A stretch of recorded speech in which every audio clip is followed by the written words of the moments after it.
Hi everyone, so let's do another video for Z-Opticals so we can do some practice with some of the features. And here we have these shots, which is a dolly and over a computer motherboard. And let's hit stop here and let's start connecting the inputs for this shot. Let's connect C and let's connect the bokehs. So we have foreground bokeh, foreground field, BG bokeh and BG field here. About these ones, we have kind of similar in the same family of bokehs because it's the same one, but I have done some modifications to the foreground field.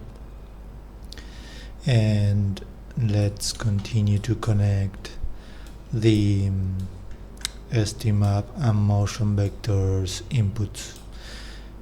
I have both. I have motion vectors input for the shot, so that's that.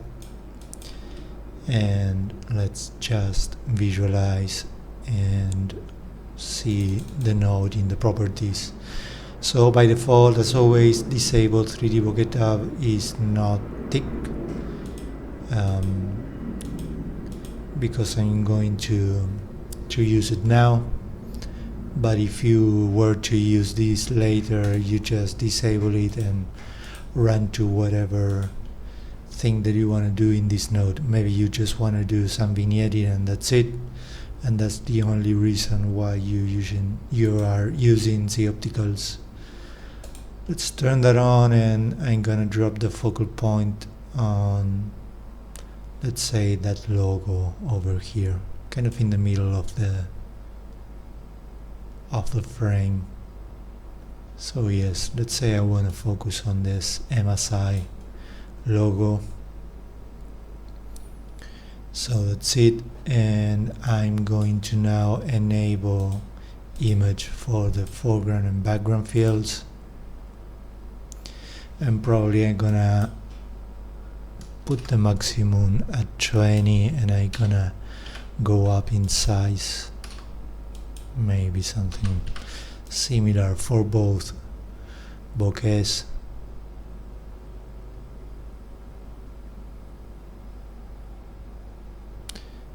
So that's it.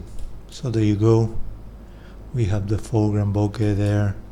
The background is looking more soft. So let's say that's what we want. And now it's always good to just soften the focal point a little bit, and maybe going to add some depth of field too. So that's it. So now we have some very sharp kind of circle of confusion. Gonna go higher.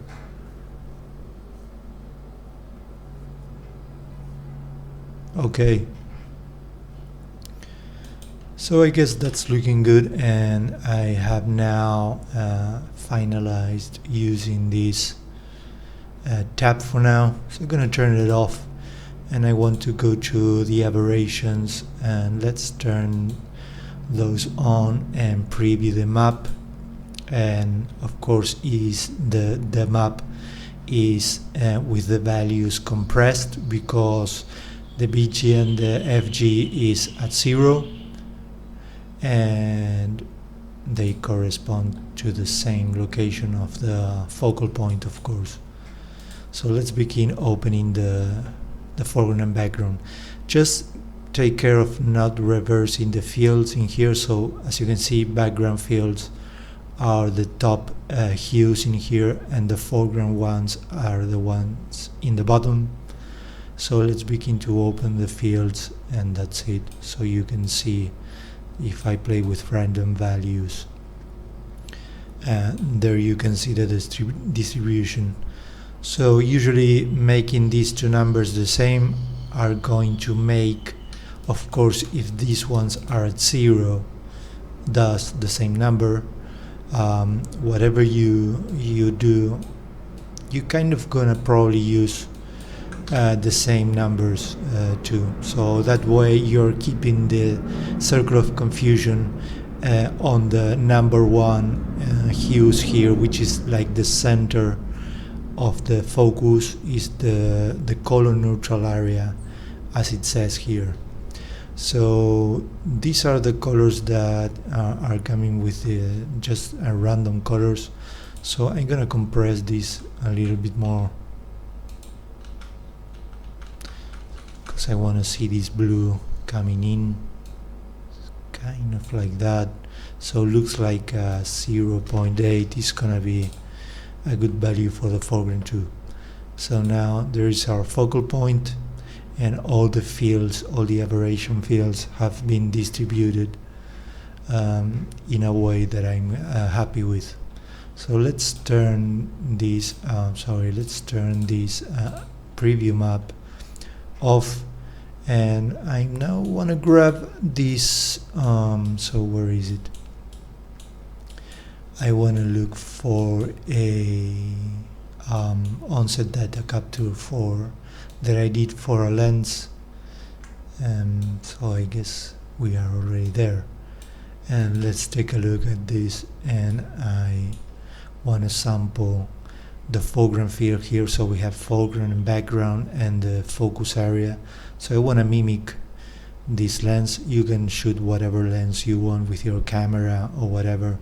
So let's sample the foreground field first, and the extreme is this green over here. So we are gonna pick some of these violets in there. Maybe then we can see these ones that are a bit more saturated, or are they?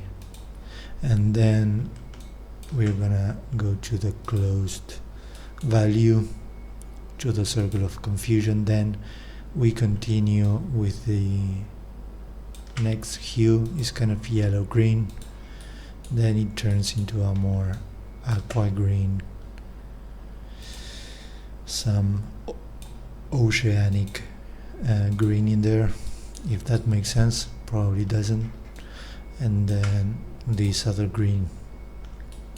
So let's take a look at how this looks in our shot. So here we are again, and let's preview the map, and there is our real lens that has now been sampled, and so we can turn this off. You can always kind of, if you wanna fine-tune the center of aberration, you can do it with this, but usually if these numbers are the same, you're not gonna need to do this. Remember that you can reverse the field if you want, but this is aligned in space correctly, so I'm happy with this. And let's now open this viewer a little bit more, and let's increase the dispersion size. So by default this is gonna be too high, so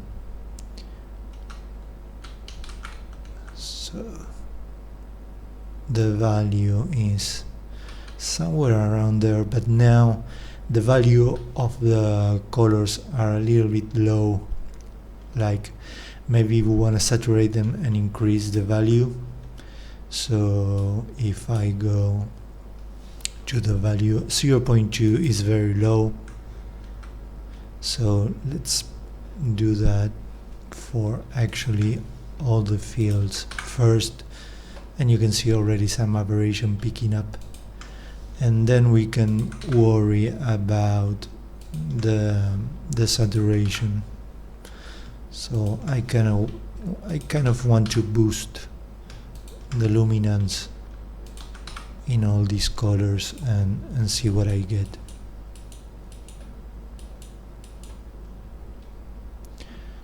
Okay,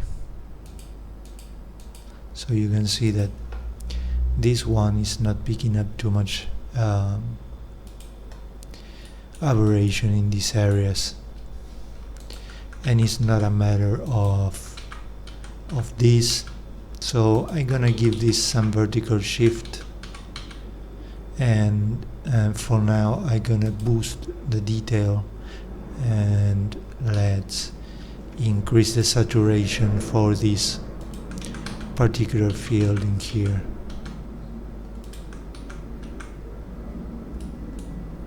So as you can see, it's really not picking up any type of result, not even if we go back to this. So I wonder what's going on. Sometimes it takes time to set up, so we have some aberration successfully being applied in the background, so that field is picking up this kind of mustard color, is also picking up successfully. We have this hue also picking up with no problem, so I'm happy with this background, but I'm not so happy with what's going on in the foreground field. So there it is. So I wonder what was the problem there, that I wasn't picking up too much aberration in the foreground.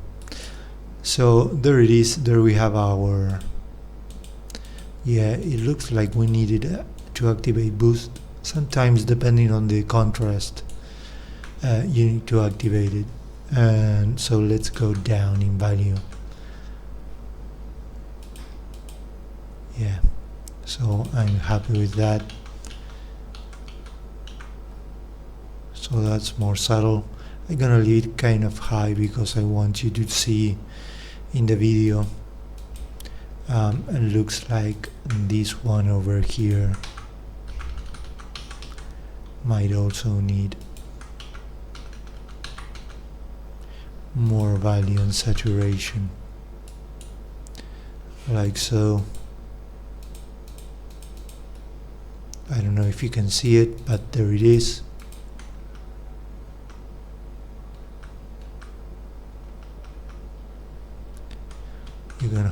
You can go even higher and it's gonna start to really pop up, but I just want to keep it simple and kind of subtle, but enough for you to kind of see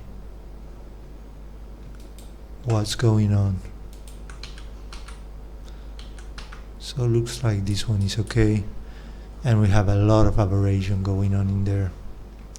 So maybe this saturation was a little bit too high.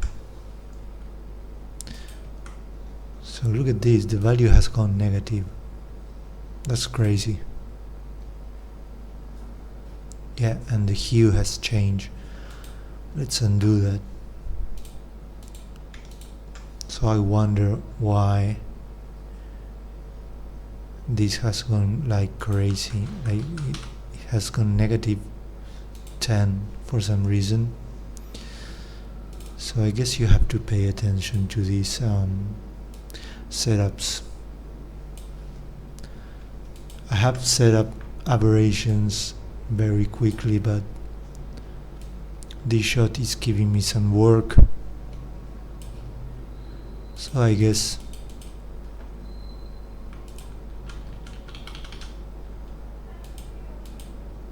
I'm trying to, for this video, not to take forever, but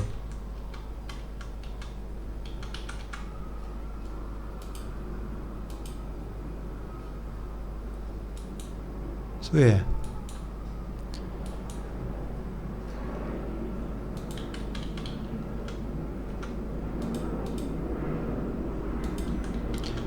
we have too much vertical shift, so that's that. This yellow is a bit too strong. We're gonna go a bit low in saturation. More than a yellow, it's like a mustard color, has a little bit of green.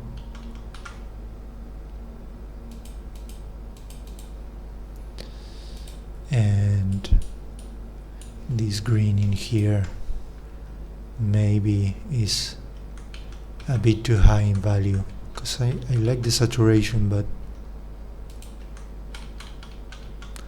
sometimes the saturation is kind of higher in the background field for some lenses. So let's pretend this is the case for this lens.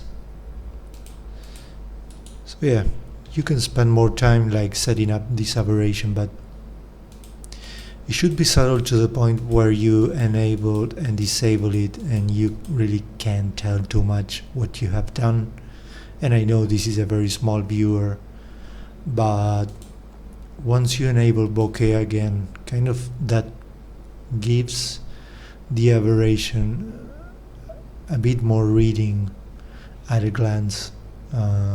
So maybe you had to recheck those values, but there it is. So now it's disabled. Let's bring it back. So now we have three-dimensional bokeh and aberration on this shot. Let's load the entire frame surface and let's check the background once it renders. I recommend having a GPU 8 GB or higher, and the higher the amounts of CUDA cores, the faster that this node is going to work. So as you can see, that's no aberration, and this is aberration on. So if you take a look at that,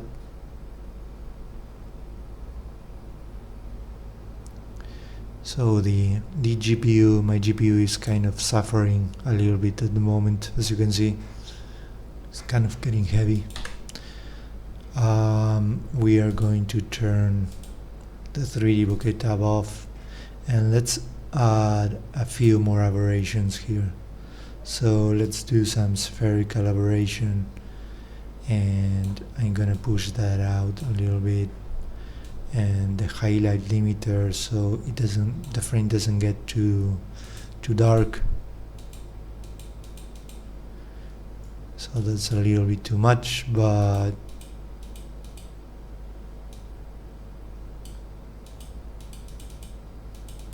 so yeah, I don't know if you can tell the difference, but it's softening a little bit the corners of the frame. And what about some astigmatism? I'm gonna use some sagittal, and I'm gonna increase the value, and let's leave it very high for the moment, and let's do some softness, some highlight compensation. And the softness, I'm gonna do it with a fall off here. So I'm gonna push that in quite a bit, kind of something like that. You can also play with the sagittal swirlness, so as you can see, that's gonna kind of change the angle. So if you are with one of those vintage Soviet lenses, you can kind of go 45 degrees. And let's now decrease the sagittal amount. Let's go something like this.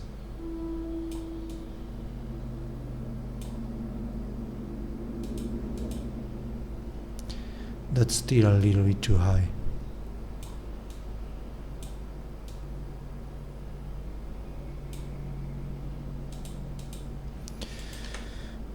And as you can see, I'm dropping every effect available, so this is just for demonstration really. We're gonna do some vignetting like so, and some color cast. Let's say I want to do some blue color cast at the top and maybe some green one. So the aberration at the bottom was more like a pink one or something, so maybe let's just follow that with the color cast. So let's go exaggerate it now, because I want to see something like this. Yeah, so it's kind of go just a little bit of amount of color casting, and the bloom, we're gonna see some bloom picking up probably in those highlights, something like that. What do you think? Maybe we can go super fancy and make it more horizontal than vertical, and that's gonna probably make you look super cool. Definitely you're gonna get a free beer at the pub just by doing more horizontal bloom than vertical. And the matte box, for designing the matte box, let's save some, well, let's leave that on, but let's bring the matte box back, and let's say I'm having some flags on the right and the left for controlling the light in the lens. So I'm gonna push in on left and right by 100 for both fields. That's gonna probably crop our bokeh on both sides.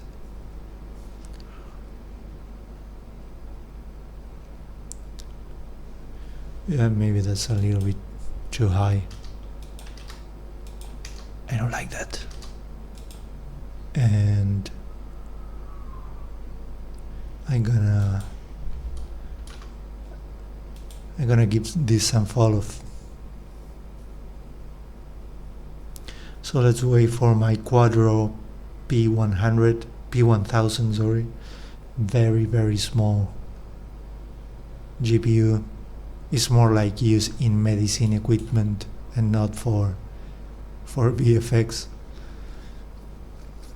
By the way, guys, the GPUs are very expensive these days. I was looking to buy a 3070, hopefully, because I wanna do some things with AI.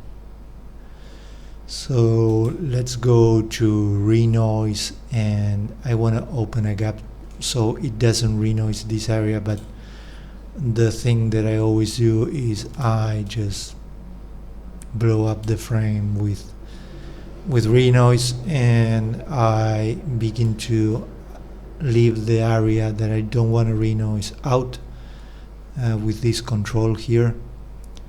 So you can see like the loss of noise begins like kind of there. So let's push this in until kind of there.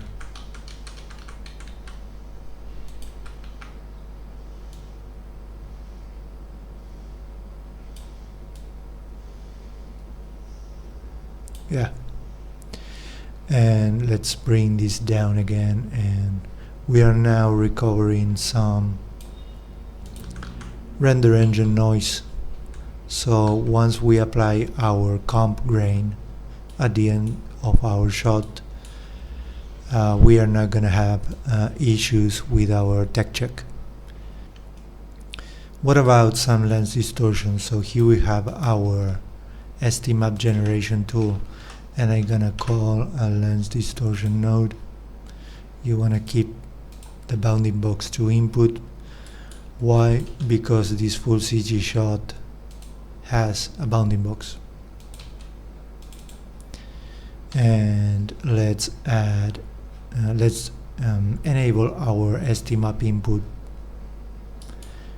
and let's give this some lens distortion.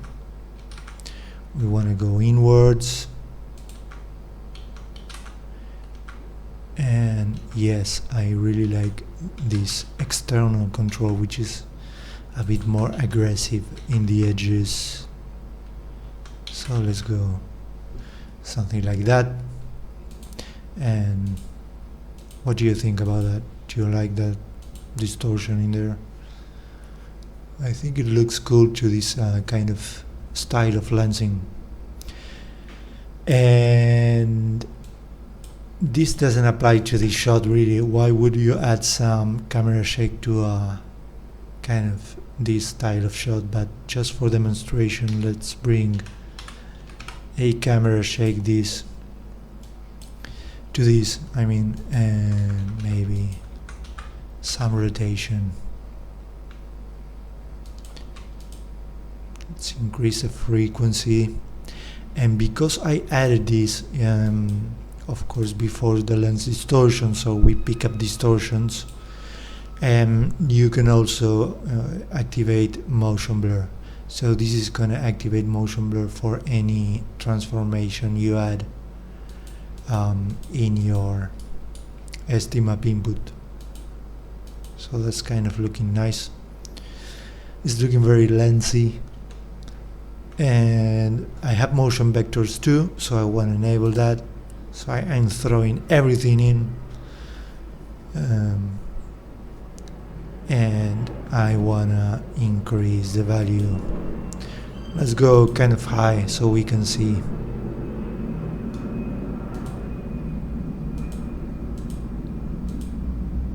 Are we picking up some motion blur here?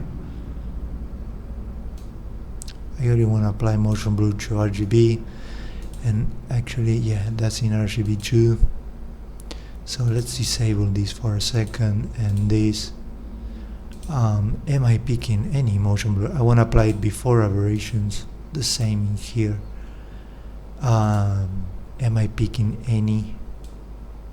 Yeah. So it's a very slow moving camera, but I want to give this some kind of a high value. Let's leave it at 6. Let's soft the lines, and let's bring the transformations and 3D bokeh tab back. So I guess we are ready to render this. I want to double check maybe how my aberrations are looking. Boost is enabled there. No need to protect shadow because I don't have any leaking of crazy aberrations in the shadow or everything. The aberrations are looking subtle. This green is kind of strong in the background, but hey, this could be a project where we are using a vintage lens, or kind of not even a vintage, some modern lenses also are very like have a very distinguished look.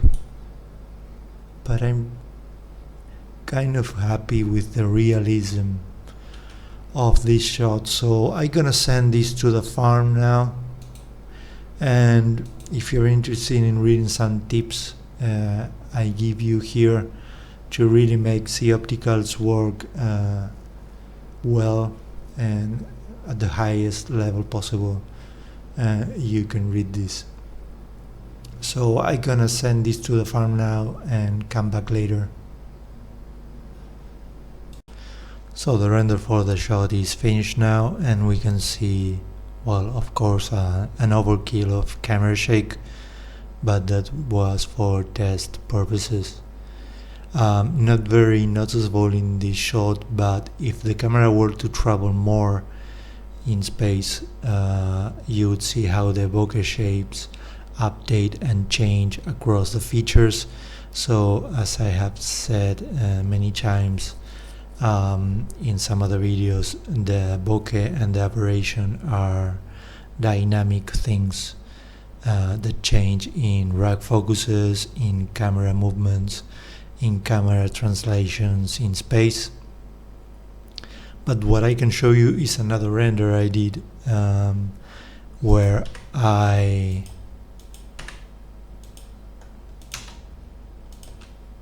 rendered the aberration map. And I guess if we turn this, if we get more contrast to this, you can see that the aberration is solidary to the camera. That's because the focus point, the focal plane, is solidary to the camera in this shot, and everything moves together, and the aberration is dynamic across space and across the surface of the frame.